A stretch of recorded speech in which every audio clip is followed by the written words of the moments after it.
Thank you very much, all of you. You have been a very patient delegates today, and I would really like to thank you that you stayed for a day-long conference, and will not take much of a time. And this is the last panel discussion, but not the least, on very important topic on water and waste management. And I really like to thank my all the co-panelists who are present here today. Mr. Munish Chandan, Additional Chief IT Officer from Government of Haryana. Welcome, sir. Then Mr. Yogesh Mehra, Chief Engineer, Public Works Department, Government of Haryana.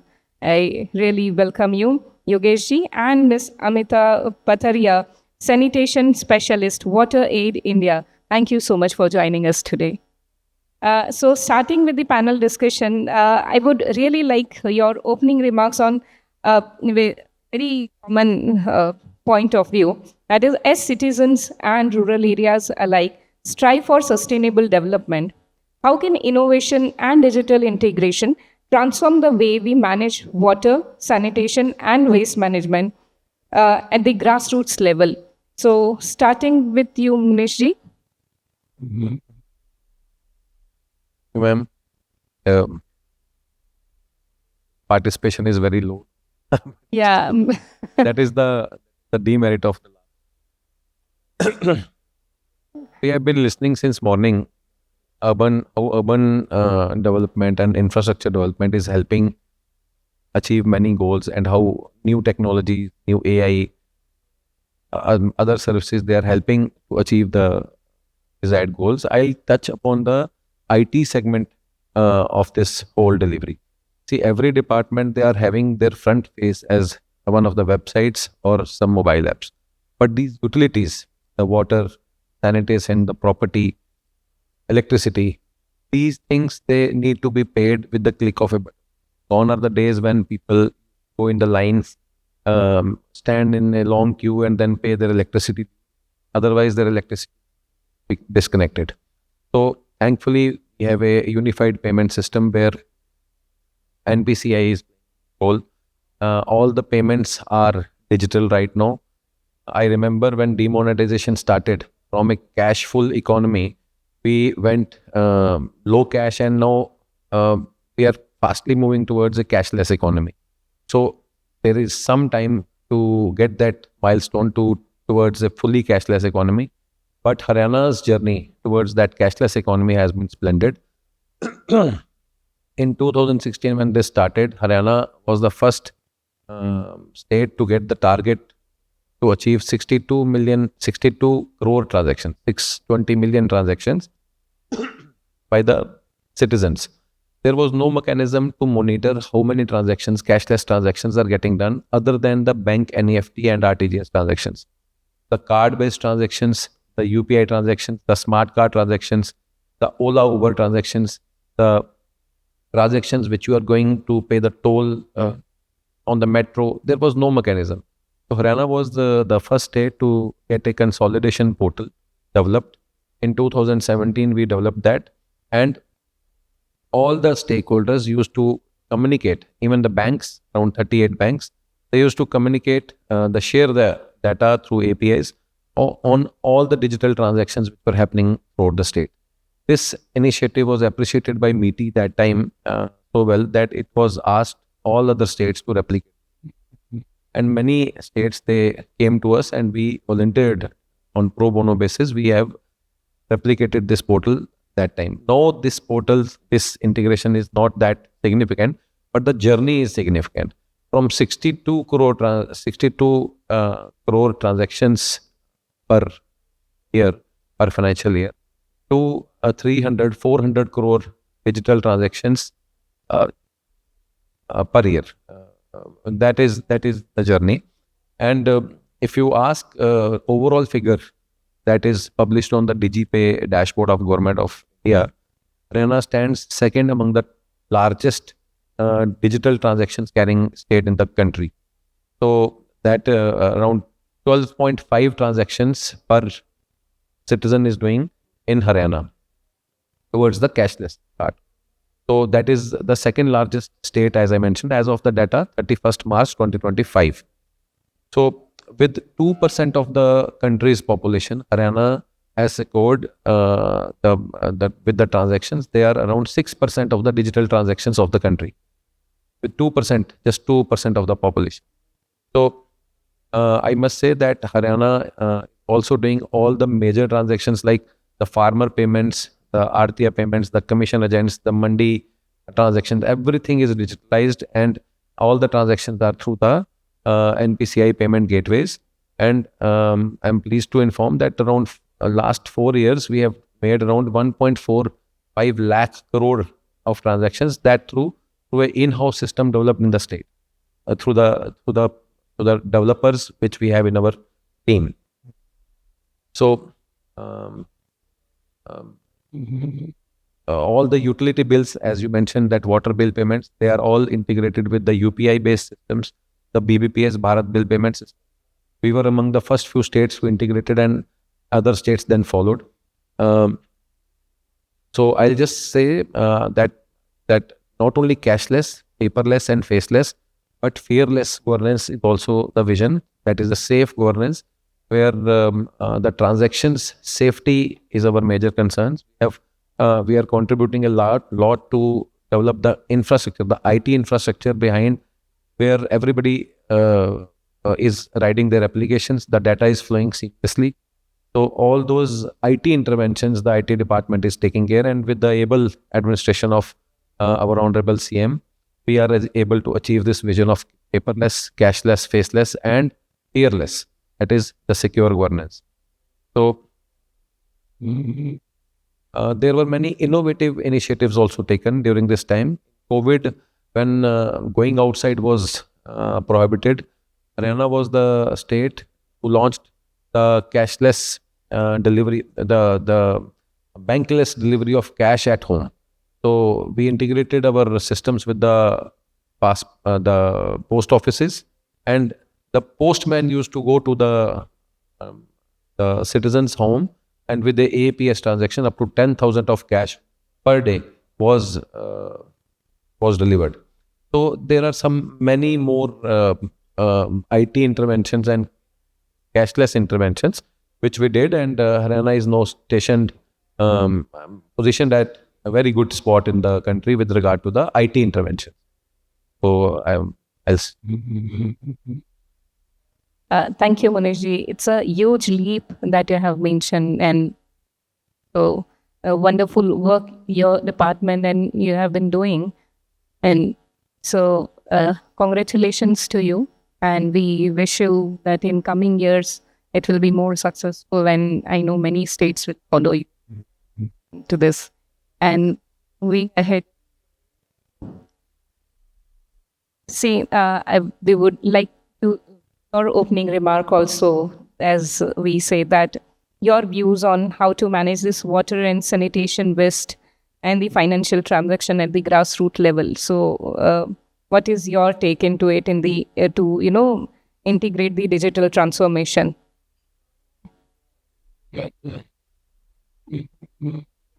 You please. Okay. So my question was, as cities and rural areas alike strive to sustainable development, how can innovation and digital integration transform the way we manage water, sanitation, waste, and financial transactions at the grassroots level? See, all over Haryana, urban local bodies have been entrusted the use of C&D waste, construction demolition waste.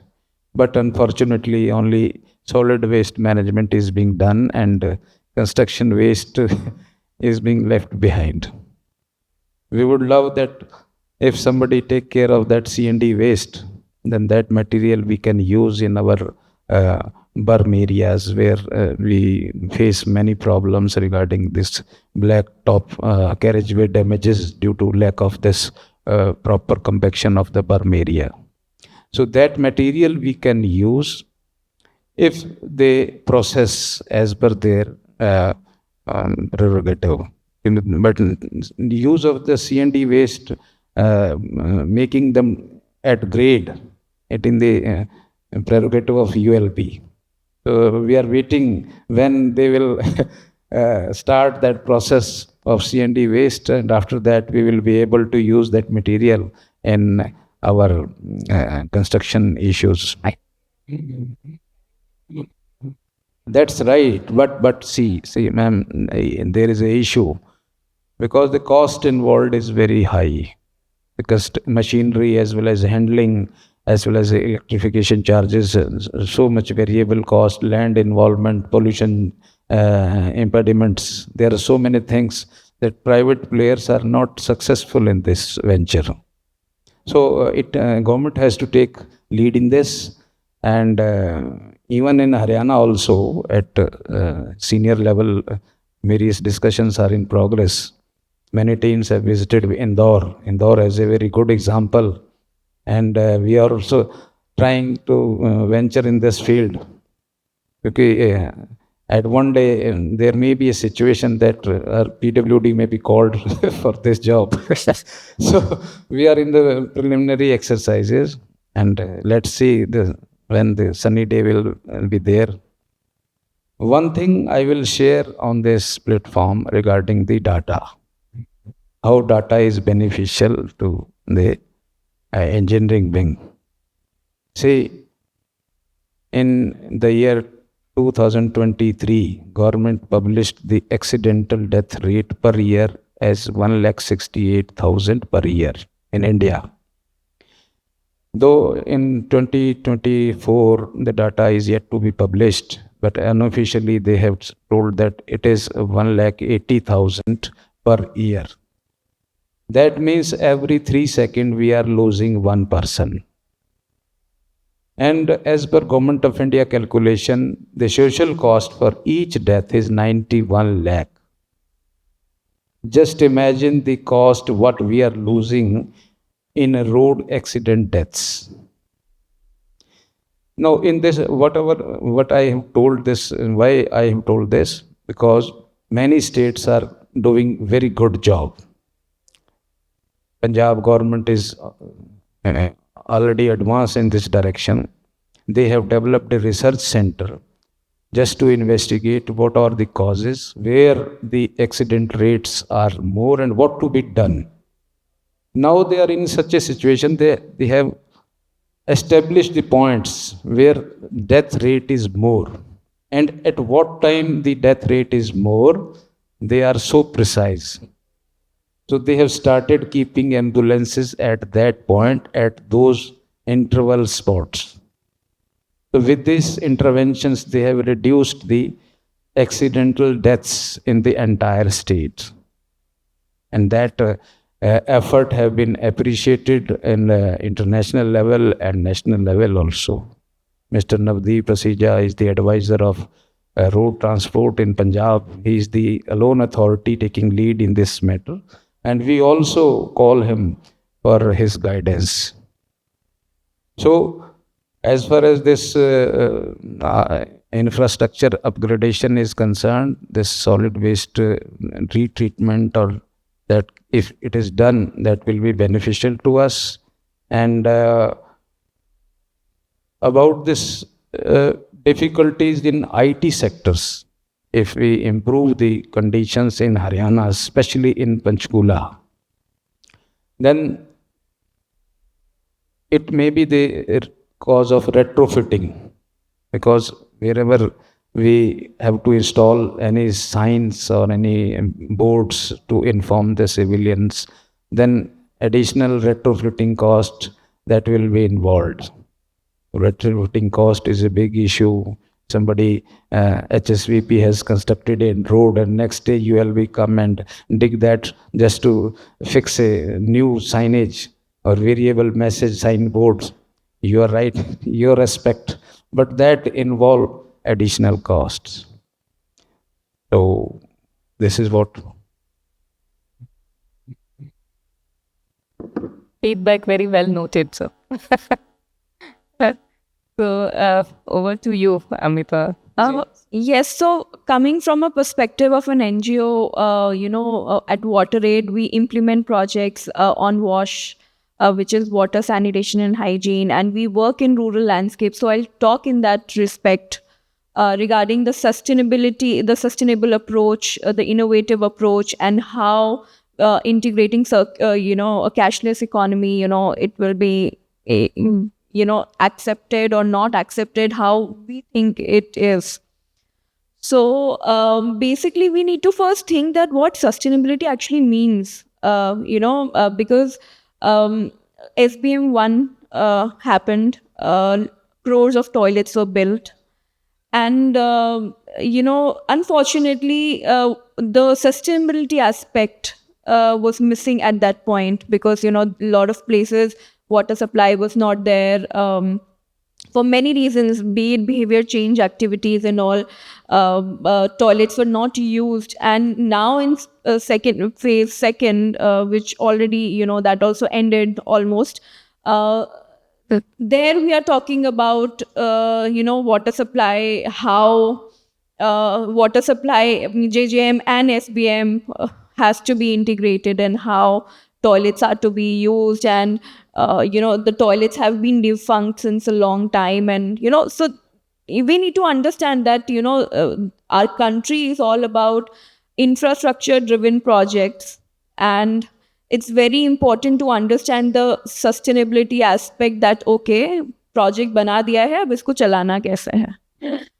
उसका एक बहुत important part आता है community. When we work in rural areas, वहाँ हमें दिखता है कि जो communities हैं उनको mobilize करना is not very easy, but they are so active that उनके साथ काम करने में बहुत मजा आता है. So coming back to the cashless economy, right? So हम लोगों ने एक स्टडी किया था, एक वाटर टैरिफ पे स्टडी था. And there we studied on the SHGs which were involved in collecting the water tariff in villages of MP and Maharashtra. So my insight on this is that, right now we are struggling with the tax collection itself. We are struggling with the tariff collection itself. In rural areas specifically, going for a cashless kind of mode, I don't know how, people are going to trust the process. But at the same time, we can work more on the behavior change. We can tell them that, okay, क्योंकि cashless हो गया है, तो probably, the gender biases will be off the charts. There'll be real-time monitoring. There'll be data analytics को करने में easy रहेगा. So how it's going to help the community, the actors in the, be it NGOs, be it sector experts, be it government. So my take on this is that IEC and BC से behavior change के लिए जो भी activities हैं वो करना बहुत ज़रूरी है. Because we need to tell them that how important, sustainable बनेगा कैसे, आपको revenue हमें generate करना पड़ेगा, water tariff या फिर sanitation tax हमें लेना पड़ेगा. लेकिन since we are moving towards cashless kind of a mode and all of that, so we need to tell them the benefits also. So हमें बहुत मिलजुल कर with the community, we have to empower them and tell them, this is important. A little bit challenging, but workable, I think. So, yeah. So, onto that, I have a follow-up question for you, Amita. So, based on your work in sanitation, what scalable, community-driven innovations do you believe are the key to improving water and waste management system, especially in underserved or peri-urban areas? Yes. So basically, I would want to break the question a little bit and, talk about the innovation, the approach to innovation first. And again, coming back to where I work, WaterAid, we have an approach towards taking up projects and implementing them, and especially about innovative projects. So what happens that generally innovations are treatment technology based, कि treatment ऐसे करना है, इसके लिए हमने एक innovative technology बना दी है. But we need innovations in financial mechanisms. We need innovations in, O&M aspects of any project. जो भी value chain है एक sanitation का या water का, हमें हर एक वर्टिकल में इनोवेशन की ज़रूरत है. First thing is that. Secondly, it is very important कि जो भी इनोवेशन है वो कॉन्टेक्स्ट बेस होना चाहिए. कॉन्टेक्स्ट बेस से मतलब है इंडिया में कितने सारे जियो क्लाइमेटिक जोन्स हैं. कोई पहाड़ एरिया है, कोई नॉर्थ ईस्ट में थोड़े लोअर पहाड़ हैं, फिर we have Ganga plains, we have desert coastal areas. So we need to think कि इनोवेशन ठीक है बट कंटेक्चुअल कैसे है वो. क्या जेंडर लेंस के थ्रू हम देख पा रहे हैं उसको, क्या हम देख पा रहे हैं उसको क्लाइमेटिक एस्पेक्ट से, क्या हम जेंडर में भी ट्रांसजेंडर्स को महत्व दे पा रहे हैं. So we need to see all these aspects and then see the scalability of the innovation. एक बार इनोवेशन हमने इंट्रोड्यूस कर दिया है कहीं पे, okay this is the technology, this is it's going to happen, इसका ONM ऐसा होगा या जो भी प्रोसेस है, बट वो स्केलेबल है कि नहीं है in different aspects. So one thing is that. The next thing, I think the next part of the question is I think peri-urban areas and undeserved area, जो underserved जो areas हैं उनके जो planning approach वगैरह रहती है.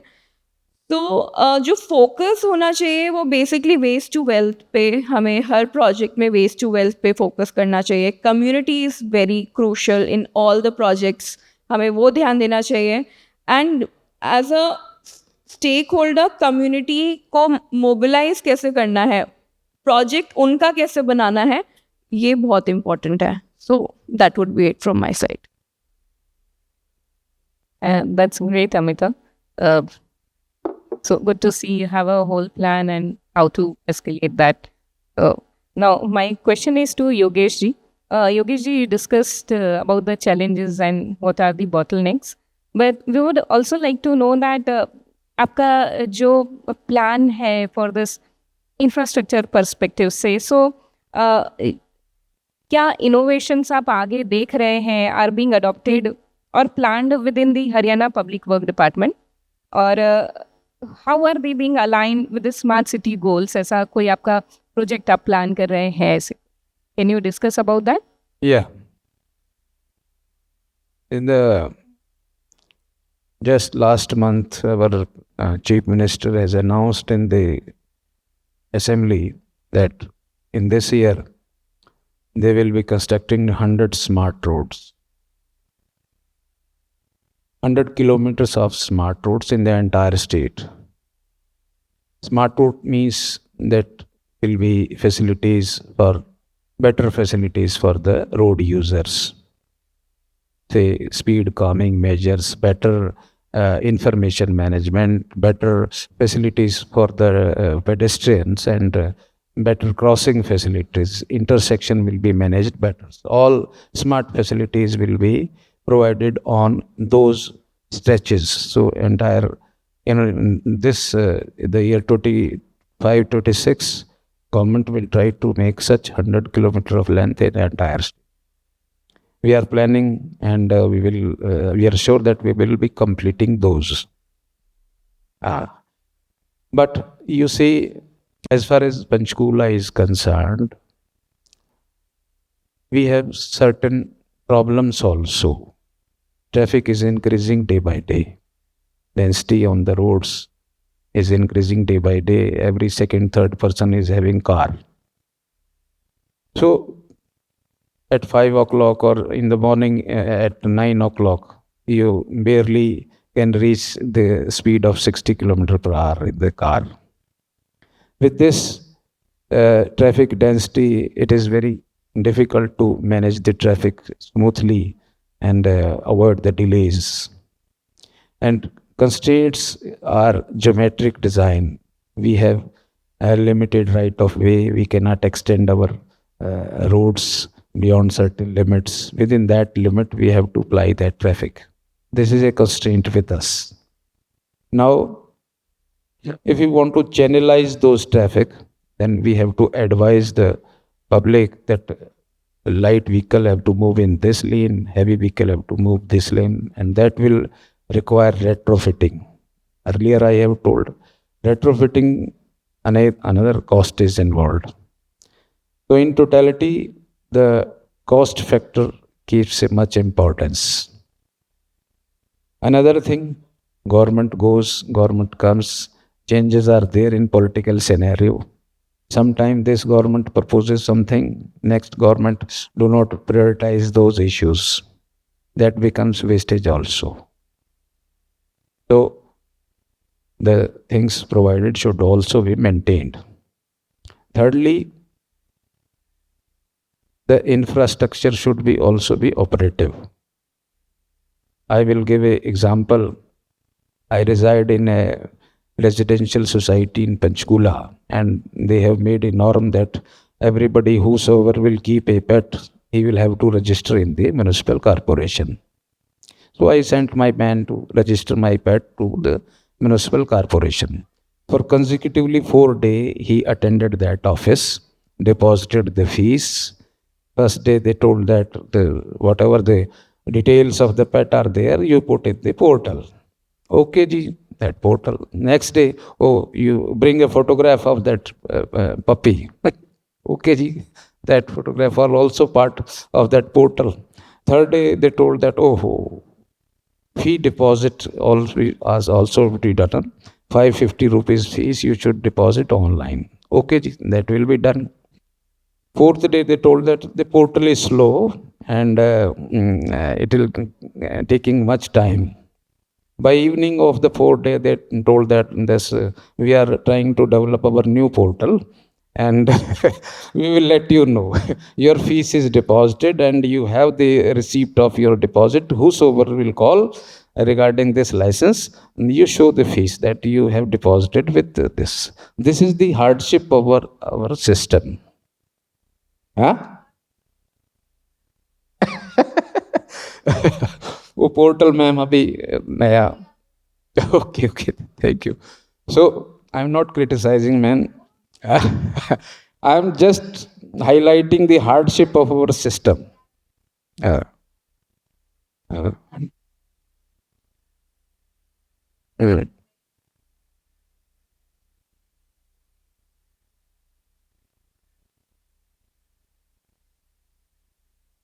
And another thing, in PWD BNR, we have developed a portal of Harpath. If you want, any citizen can want to make a complaint regarding a patch or pothole, he just download a application on Android mobile phone and just fetch a photo of that spot, and that image will be transferred to the road engineers and they will convert in a good way and revert to you. Long back in 17, that portal was launched and they worked very beautifully. Later on, Mr.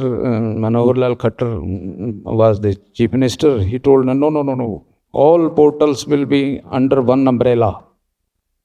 And citizen facilities के लिए एक जन सहायक नाम का portal आप बनाइए और this will be, Harpath will be part of that जन सहायक. अब लोगों को हरपथ के बारे में पता था, जन सहायक के बारे में नहीं पता था. Ultimately, as a resultant, the scheme failed. Now again, government has reverted to the old decision that no, it will be on independent platform. अब technological issue इसमें ये भी है that only function on the Android platform, that do not function on iOS platform. So people don't know. So if somebody has Apple phone, he used to try on downloading that portal, but he fails. I'll try to answer that. Sir, portal मतलब थोड़ा tough word है. I'll say app. Jansaik is a app. Jansaik is a mobile app developed for having all the mobile-based for all the services available through under one umbrella. The vision is very nice. As you mentioned, one Harpath app was there. So if every department has its own app, so you being the department person, you are using that app, so you are aware of that app. But think of a citizen. जैसे शुरू में बात हुई थी कि सुगम services भी होनी चाहिए. If every department have multiple apps, so it will be very difficult to remember all the apps for multiple services. So Jan Sahayak, the concept to integrate all the applications, even a mobile-based platform, and seamless access to all the services. Jan Sahayak, Arpat has integrated into Jan Sahayak, and I have done that, and it is working fine. And it has a version for iOS as well. So it is just a matter of publicity. Being the parent department, you can advertise that Harpat services are available in the Jan Sahayak app. So if that word of mouth spreads, then that advertisement spreads, then people will be aware and you will be getting. So one more thing, why you need to change from one portal to another, that is also required sometimes. The portals were developed in 15, 16 or 17, as you mentioned. They are in the old technology. They are more threat-prone technology. So and the biggest challenge with the departments is that some system integrator will come, they will develop a portal, and after 2 or 3 years of maintenance, they will go out. And what the operations and maintenance maintained by a few resources which are slightly technical, which are not that technical that they can handle the technology and they can migrate the portal from one technology to another. So that process is going on. That phase, we are entering into that maturity phase where the integration is happening, where the consolidation is happening, and uniformity is being created. So from multiple portals to consolidation of portals. You are right. I think the publicity level which was to be sought at the government level, that lacked to be public, to be informed properly, and they could not be informed timely. That is the reason. But otherwise, Jan Sahayak is a very good portal, and it also operational in iOS. Yes, that's true, Yogesh. And I think Munish has answered what many challenges that mostly people are facing. So, we just want to know, what role can a cashless economy play in promoting accountability and sustainability in the operations of urban water supply and waste management system? I think I've answered that. Yeah. So when I spoke about that part only. What I would like to inform the audience that Haryana is taking big leaps towards the infrastructure strengthening. Be that be the state headquarter level infrastructure, or the statewide area network which is going to all the blocks, or the BharatNet which is reaching each panchayat, each 10 connections of free internet connectivity to each panchayat, where each village, each gram panchayat, where 10 offices will be connected over the high-speed internet connectivity. And that funding is being done by Government of Haryana for IT department for next 2 years. So this is how we are trying to reach out to all the ground level functionaries, giving them high-speed internet so that the service accessibility is good, and the people who are going to take services at those offices, their seamless is there. So infrastructure strengthening is the IT hardware and the network part that we are doing, and that you'll see the results in coming days. That is really great. So, any further input, yours? आपका कोई further input है इस पे? Only one issue, everything should be citizen-centric. Sure, I think. Thank you so much for joining this session today. I think we have discussed a lot. We have discussed on innovations in water and waste management. We recognize the critical importance of these sectors in ensuring the sustainable and healthy environment for our communities. With growing urbanization and climate change, our water and waste management systems face unprecedented challenges, like you say. However, these challenges also present opportunities for innovation, collaboration, and transformation, which Munish ji and the NGO WaterAid Management, they are working towards it. So, with this, I would like to thank all of you present here and our panelists here Munish ji, thank you so much for joining us today. Munish ji, Additional Chief IT Officer, Government of Haryana. Huge round of applause, everyone, please. Thank you, Yogesh Mehra ji, Chief Engineer, Public Work Department, Government of Haryana. Huge round of applause for him, please. And thank you, Amita ji, Sanitation Specialist, WaterAid India, for joining us today in this panel. This was very insightful. Thank you, everyone.